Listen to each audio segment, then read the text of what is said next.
Basta yun ako kasi nakadalong muli ako sa panibagong activity. Ang saya po ako kasi napapasama ng ulo.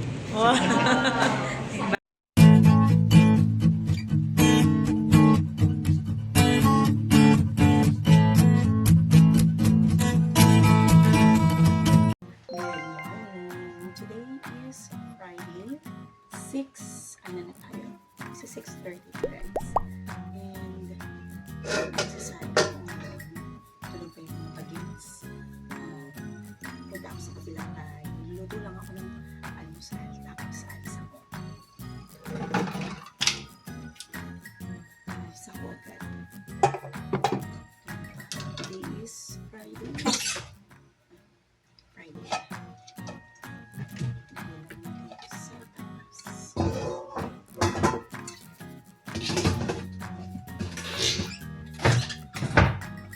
Dito muna ako ng isang muna tayo. Dito ako ng online meron silang online class. Hindi na sila pupunta sa school. So, tuwing Friday, naka-online lang sila.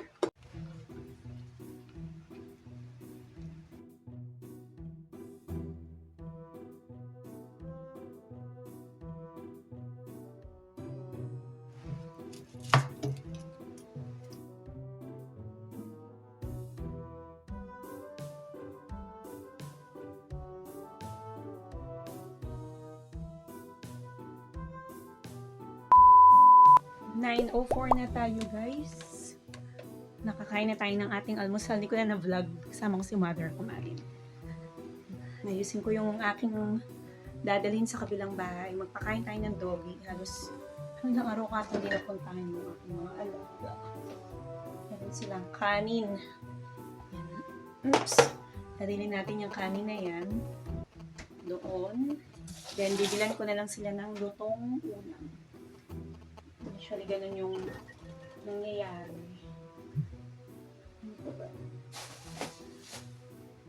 Yan lang. Yun na lang muna yung kanina dadalhin ko. Si Kuya gising na. Meron virtual, ano ngayon eh. Ano ba itong mga damit na to? Dito pala nakalagay itong, meron akong binili na yung epoxy mar. Nagkaroon ng tagas dito nung bagyong Karina. Nagkaroon ng tagas sa kusina. So nilagyan, nung punta pa ako ng mall, tinatanggal ito. Garbage. Kuya, tanggalin niyo yung basura. Sabi natin yung kanin. Ibigay natin sa mga doggy. 11:44. Dito na tayo ngayon sa kabilang bahay. Katatapos ko lang magpakain ng doggy. Nagwalis-walis na rin ako sa labas. Kakain muna. Ay, aga pa naman. 11:40. 11:44.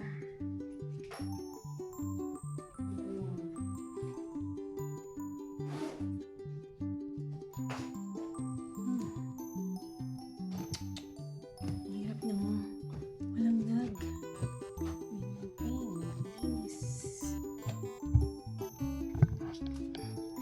Tayo ay kaya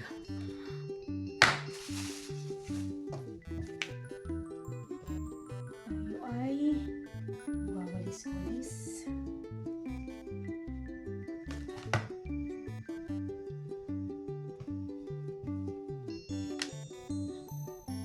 Pakain na natin yung ating mga aso. Siguro mamaya mga 3 o'clock alis na ulit. Hindi na ulit tayo. Linis.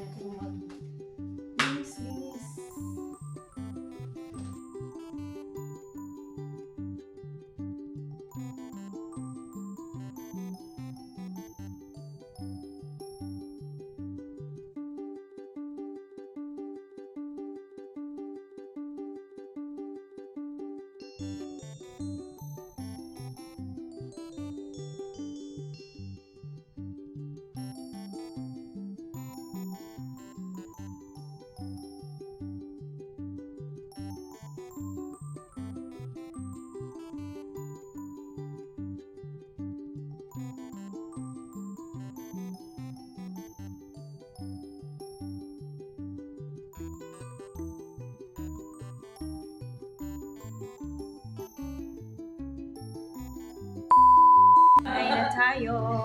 Ano ba? Yun, nagluto ka na ng noodles. Luto ka na. Ay, nagugutom na nga eh. Ikaw naman kasi. Pangkasal. Maganda ka na. Buksan mo yung ilaw. Buksan mo yung ilaw.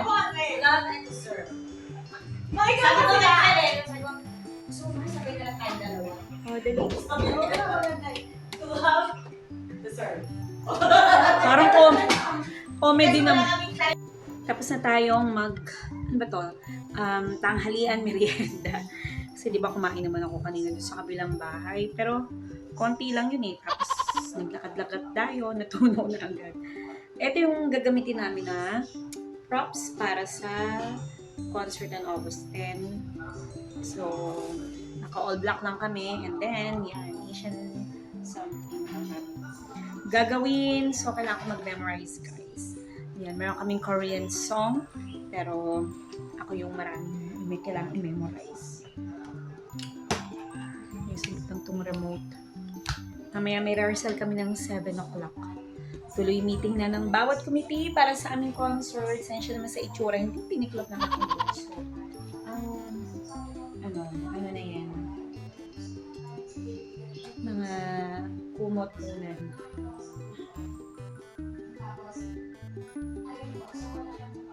Sige, babalikan ko kayo. Mamaya, please.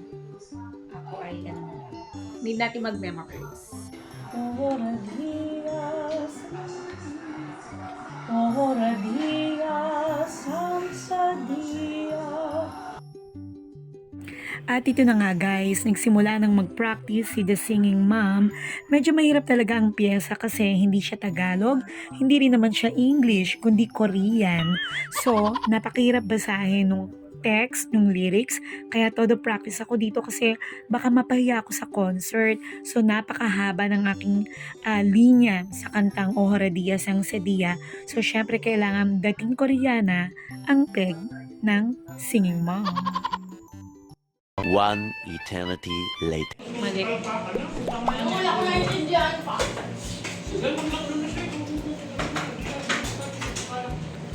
Busy na ang kapaligiran. Dami ko sinera. Naka-pusha. Pusha. Kumusta naman ang subo mo, Kuya Jun? Kumusta naman ang pagsubo mo, Jun? Majesty.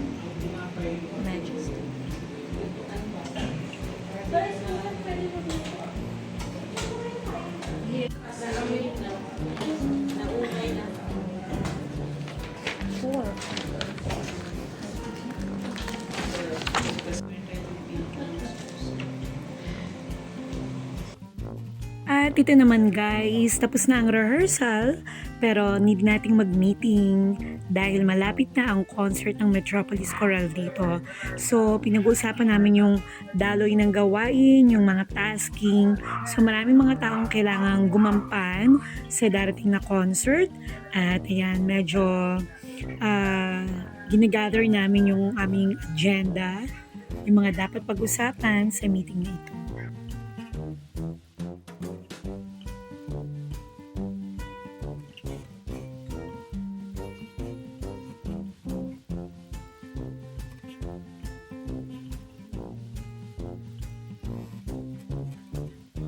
One eternity later. Maingay ang ating electric fan. Meron akong siopaw. Bahay na nga pala. Dito kami matutulog ngayon. Kasi nasira yun. Sira yung isang electric fan. Merong pa-siopaw. Si Ate Peps.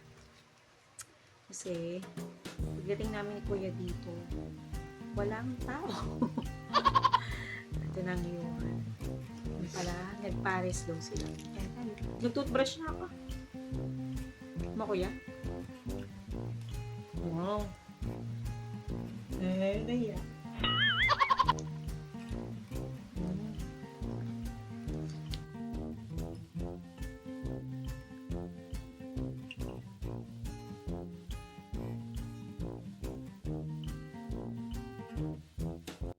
The next day.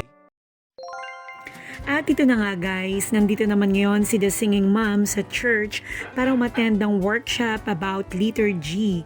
So ituturo ngayon kung paano gumawa ng program ng tamang paglilid sa worship sa aming simbahan. Kasi may mga do's and don'ts, no, sa paglilid ng worship. Kaya ito yung ituturo sa amin. Ano ba yung history din ng bakit nabuo ang mga simbahan, bakit nagkaroon ng faith, ng pananampalataya ang mga kakristyanuhan. Ayan. So, napakagandang topic, napakagandang lesson. Kaya very masaya kami, excited sa mga matututunan namin ngayong araw na ito.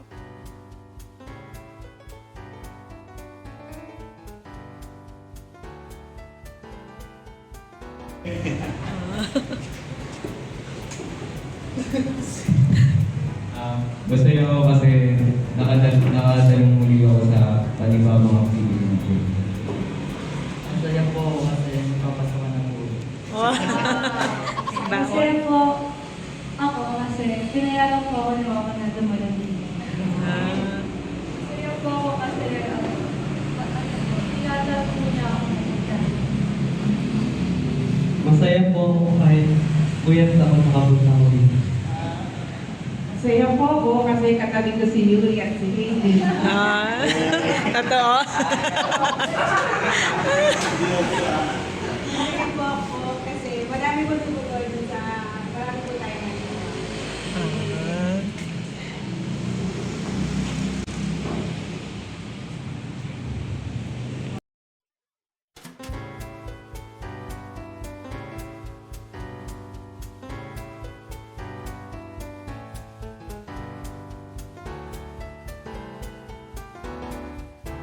At nandito na nga pala ako sa bahay guys. Nakauwi na tayo. Time check for, 4:30 na ata or 5:15 na ng hapon. Umulan. So galing kami ng church. Na-traffic kami kasi merong truck na naipit. Hindi niya na-calculate yung kanyang pagbaba. Mababa kasi yung kalsada. So naipit siya. Ang laki niya. Saktuhan lang. Medyo hindi naman ganun kalaki yung kalsada. So naipit yung kabilang side. Humarang siya sa daan. Kaya wala na kaming nalusutan. So, nag-ibang way. Pero ma-traffic. Bumalik na lang din kami. Umuwi na lang ako ng bahay kasi para pakainin yung mga doggy. Ngayon. Pero, maiipit na kami sa traffic. May konti na lang yung gasolina. So, nag-decide kami ni Mother here na bumalik at nag-iba ng way papunta dito sa Emirates. Okay. Check.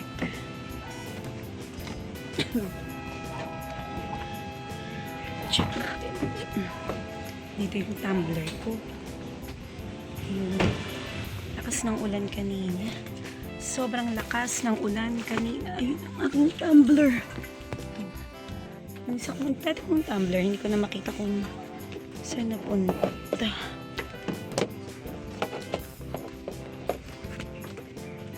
Mamayang gabi, punta tayo sa bahay. Kabilang bahay.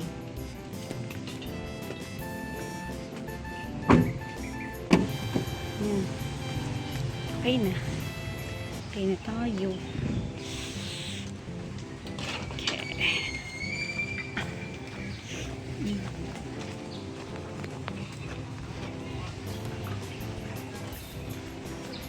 Maulan.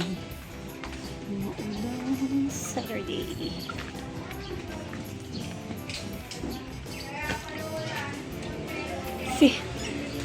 Sino yon? Hi. Hi. Hello, Mr. Wow, galing naman. Wow, gawa mo yan? Wow, ang bata gumagawa daw ng storybook. Yun, nasa loob siya ng bahay nila. Umalis kayo? Hindi. Ha? Oo, gumawa daw siya ng storybook. Pia! BPO yung dati. Kain tayo. Treat ni Mother. Ay, baka kakabang ako. Yeah, naka-selfie tayo. Nagbibig si Mother yun. Nabili ko brain. Tinamad yun siya sa kwarto magbihis. Maganda yung nabili ko brain. Wow, ang ganda nga ng browning Mother. Hindi, ano yung ginawa? Ganda nga. Pati yung kulay. Parang skin, skin tone yung pinaka-foam. Pero black. Ganda. May binigay siya sa akin. Sarap, pero hindi ko to kayang mabusin, guys. Meron siya sa ilalim na mga chips. Huwag naman sa akin sobra. Pero hindi natin yan. Ginawa ko pa bakit? Yung isa ko, dalawa ito. Ang problema yung isa parang experimental. Nag-upload tayo ng video ngayon. Masakit sa akin para ko sinasakal. Iniisip ko kami nung pagbibigay. Bakit? Magpasigit sa'yo. Kaya tita. Busin ko lang. Halos magkapareho. At tapusin naman ang ating 3 araw na pag-vlog, guys. Maraming blessings din naman. Naging busy tayo sa 3 araw na yan. Kasi umutan tayo ng rehearsal ng choir. Nag-meeting kasi ito yung time na malapit ang aming concert. First concert. Kaya fundraising concert. Dahil tutulong kami sa isang church sa Southern Leyte na nasalanta ng Bagyong Haiyan. So, kami ay pupunta doon. Maybe late vlog na talaga, guys, on January 4, 5, 6 yung aming date ng pag-mission. So actually itong ating sharing time, ito yung medyo updated pero yung mga videos na napapanood nyo na mga nauna, medyo mga late vlog na yan. Pero syempre nag-iipon tayo ng memories. Talagang chine-cherish natin yung mga moment na meron tayo everyday. Kaya tuloy pa rin tayo sa pag-upload. So again, salute sa ating mga nanay, OFWs, mom na talagang patuloy na sumusuporta at nagmamahal sa kanilang pamilya.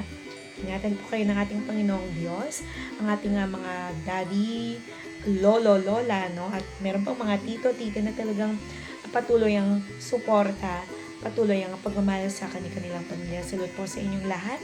Naway patuloy kayong ingatan at pagtubayan ng ating Diyos. See you later. A few moments later. Hello guys, good evening, and we're back to the Singing Mom TSM Slush. Point na tonight, guys, another verse from Hebrews 13:15. So through Jesus, let us always offer to God our sacrifice of praise, coming from lips that speak His name. Everything we have, guys, yung pamilya natin, our friends, yung mga material na bagay, like yung damit na sinusuot natin, yung pagkain na kinakain natin sa araw-araw comes from God. He loves us so much and He goes out of His way to make sure we're blessed. Kaya ngayon, take a minute to thank God for His blessings and His love and to praise Him for being God. Maraming paraan para pasalamatan at papurihan natin ang ating Panginoong Diyos, like saying thank you or singing a special song or telling others about how awesome God is. Kaya sa isang araw natin, guys, look for chances to give Him praise. Let's praise Him for everything He has done for us and thank Him for loving us and taking care of us. Hebrews 13:15, so through Jesus, let us always offer to God our sacrifice of praise, coming from lips that speak His name. Thank you guys for your time. Thank you for watching the Singing Mom TSM Slush. Boy Nanay, see you again tomorrow for another day of vlogging.